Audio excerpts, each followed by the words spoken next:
Fantastic, fascinating. So you're a recognized authority, you're an expert, you're approached to speak regularly, but obviously this started some time ago and you've been doing this a while.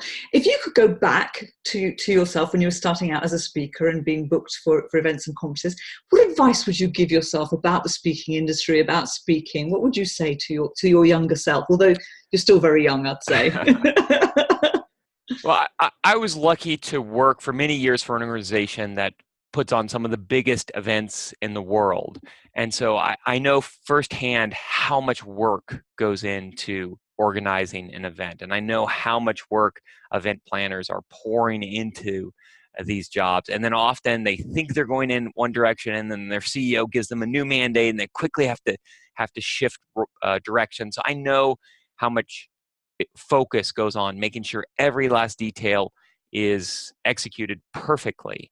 I think the advice that I give myself every day and the advice I would give other speakers is to recognize that this is a partnership. You aren't just showing up to give a speech and then jumping back in a car and headed back to the airport, but that this is a partnership where you really want to see that event thrive and you want to see that event achieve excellence. And so even today, I try to do as much as I can to ensure that these events are successful. I also think that the world of speaking is starting to change. It isn't enough anymore to just show up, give a speech, and then bolt for the door.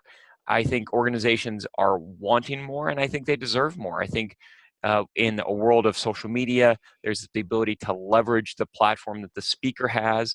I think we're seeing the use of video interactions increase the engagement beyond the traditional 45-minute or 60-minute keynote. So they're using video before the event, they're using video after the event to follow up, they're writing blog posts or magazine articles. And so extending the engagement beyond just the keynote itself, but really creating a vibrant partnership that's going to drive ROI to that organization, whether it's a public event or a private event, ensuring that those attendees, the audience, are really getting a lot of meat out of the event.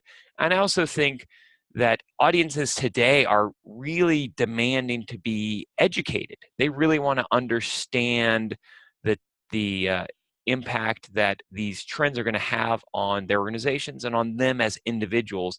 And they really want meaty presentations. So not just focusing on a great presentation, but also a presentation that is really informative and has a lot of interesting information. So it's finding that balance between being interesting and entertaining, but also informative, really letting them leave with tangible takeaways that they can employ the second they walk away from that event. And that's invaluable advice. And having worked with you, I know you not only talk it, but you walk it. You do go beyond, above and beyond, and you are a pleasure to work with. So thank you so much for being my guest. Thank you for having me. It's been wonderful to join you.